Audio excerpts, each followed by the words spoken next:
Well, welcome to the next update. It's been a few days, and I've been hard at work at some things. There's a few visual changes that are worth seeing, but mainly stuff on the back end has done a massive shift and a massive change, I think, for the better. I'll show that in a little while. But first, let's go through just some of the visual changes. One, I've gotten rid of the planets entirely from the play area. And so now we have, let's see, let's get over here. I don't know if I can get through these. Let's see.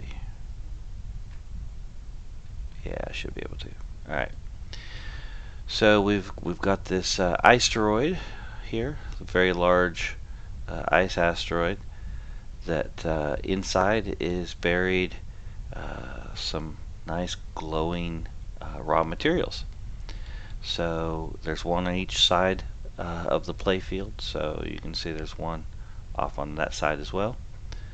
So going back to here, we've got essentially this is, I think, going to be the first objective for the team, is to extract some of the raw materials out of this asteroid and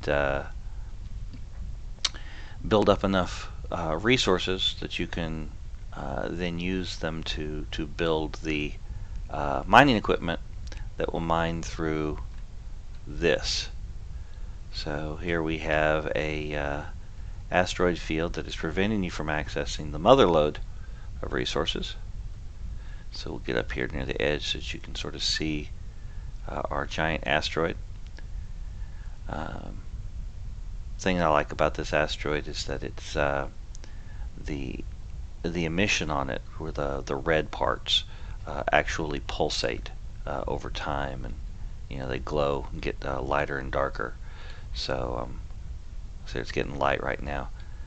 So I really like that. I think the primary resource that's going to be fought over in the game, I think, is going to be based on that material. So it's going to be, I haven't named it yet, but that's going to be what you're trying to get to. And of course, that asteroid has the Motherlode, which is going to be the prime target for the control aspect of the game. So when it gets down to controlling the resource node. So in order to get through here, you're not going to be able to get through it with just your normal ship. I can't fly through it. If I come up over here, we'll get a little bit closer, and you'll see that I can't actually get in through there. It stops me. Just sort of prevents you from taking damage from going through when you shouldn't. The idea is going to be that your team will build a mining device that will steadily cut a path through the asteroid field in this area, or in the area that you choose. And once that area is opened up, then you'll be able to get in closer and capture the zone, build a mining rig on it, and then start shipping off the resources off to your team. The asteroid on the other side is essentially the same, only a couple little changes to it, but it's basically the same resources. Going to be harder to get to. You're going to drill down through the ice to get to through the chocolatey core.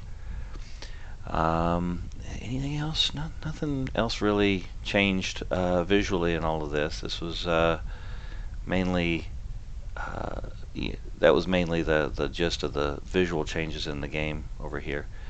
Got rid of the idea of actually having the planets.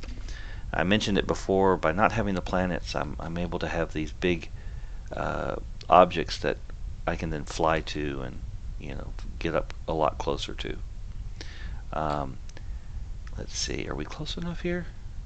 Yeah, we are. I'm currently not hitting anything, but you can see that my ship is moving slightly. So I've implemented gravity on the very large bodies. So if I stop right here, you can see I'm being pulled in. So the gravity is proportional, so the closer you get, the more speed you'll pick up. Because you'll be closer to its area of influence, gravitational area of influence. but there is a point at which you can't get, it won't pull you in anymore. I'm sort of in that area here, and it will push you away. So I'm not going to let you actually fly up to the asteroid. Otherwise, you'd end up having people trying to fly through the hole in the asteroid up here and then get stuck. And I wouldn't want that to happen. So I don't know if you can see it's coming around. It's moving very slowly, but the let's see if I can get a little bit closer. That really doesn't help. But yeah, right up in here you can start to see there's a hole in this asteroid. So there's that. So, and I've mentioned in previous episodes. Oh, I have made some fixes to the targeting system. A couple of minor things, and the targeting system is it's, I don't know, I won't say it's completely ready, but it's close. It's a lot closer now. I did find some bad code that was left in there that was making my targeting system act funny, which is one of the reasons why I wasn't able to ever target the things I thought I should be targeting. So I'm still not done with it, but I did, in discovering that particular issue, made life a whole lot nicer for targeting. As you can see, all this stuff still works. So, having said that, I'm going to go ahead and pull in here another screen, put it in the background. And so what I had actually done originally for creating a ship, it was something called scriptable objects in Unity, which allow you to store a lot of data, and you know, they can store information about how they relate to other pieces of data and things like that. But it means that the only place I could really edit that information was in Unity Editor. So past couple of days I've been working to entirely revamp how the ships are stored in memory, as far as how they're defined, how they're configured, and how Unity reads them from disk. So now I have JSON files.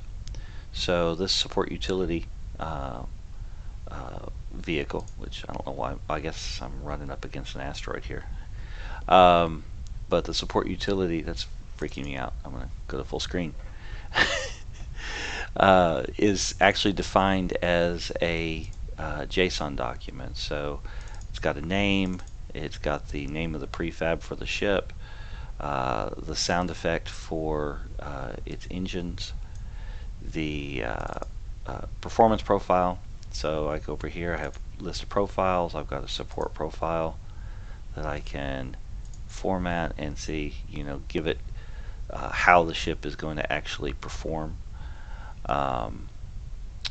And let's see, we've got you know, your max health, max shield, max armor, regen rates, camera information on how the camera should be displayed for this particular ship. You know, because larger ships need different settings than smaller ships for how far the camera should be and what the field of view should be.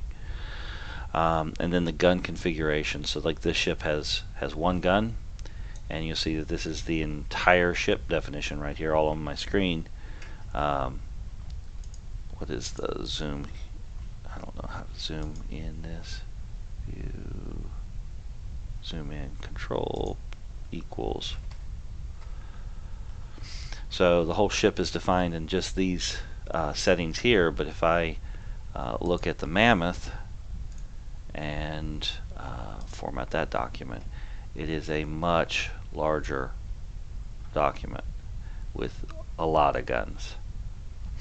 So this allows me to edit it either as a text file, or I can write an in-game or an Unity editor to edit these files.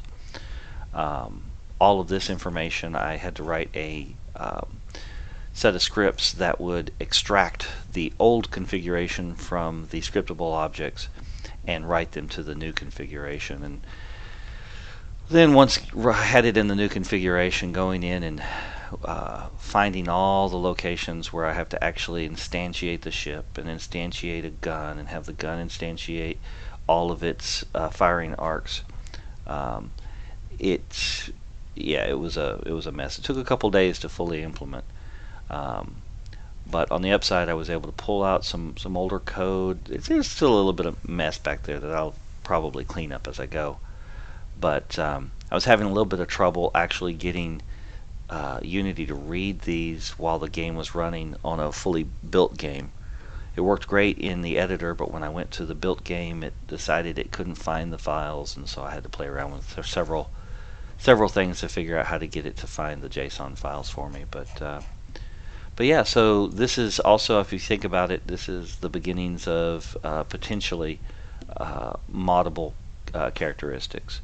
So you could go in and define an entirely new ship, give it properties. If you could, and I'll have a way to import models in, load external models. You could provide a model for it, define all its characteristics in text files, and then run the game and have your ship in the game. Of course, my game's not exactly designed to be that way, but I'm thinking about the future, thinking about how else I could use the engine, to do different things. So, in addition, being able to, hot load new performance profiles down to a client. Let's say I implement a method by which you can purchase skins or purchase, different configurations of a ship and load those in. Being able to send all this information to all the players attached to that game, having it in a small format like this will allow me to do that. So it's just a matter of sharing the configurations out, and it reads it. What it does is it brings it in and it puts it into a sort of a catalog container. It reads these folders, catalogs them by name, and allows me to look them up. So I've got my projectiles defined. I've got my profiles. This would be like all on both teams, no matter what the name of your ship is. If it's a scout ship, it gets the scout profile. There'll probably be 9 profiles, since there are 9 possible ships per team, or I should say 9 archetypes. So there'll probably be eventually 9 different profiles. And then at minimum there's going to be 18 different ships, and who knows how many guns. Fewer than that, I'm sure. In one game design document I have, every ship has a completely unique set of guns. And considering every ship has 3 weapons, that's 18 times 3. That would be a lot of guns. I'm probably not going to go with that off the bat. Probably going to keep it fairly simple. But yeah. So anyways, that's what's going on with the game now, and it's starting to come around a little bit, and I wanted to get the data aspect done before I started working on multiplayer, on putting in the multiplayer stack.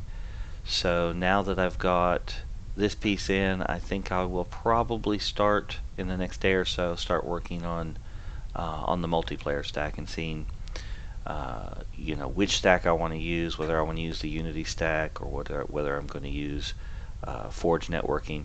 I just haven't completely decided yet. I also, I'm counting the hours and minutes for 2018.1 to drop, and as soon as that does, my primary focus is going to be moving this over to 2018, and doing whatever performance tweaks necessary to make it actually benefit from 2018. So.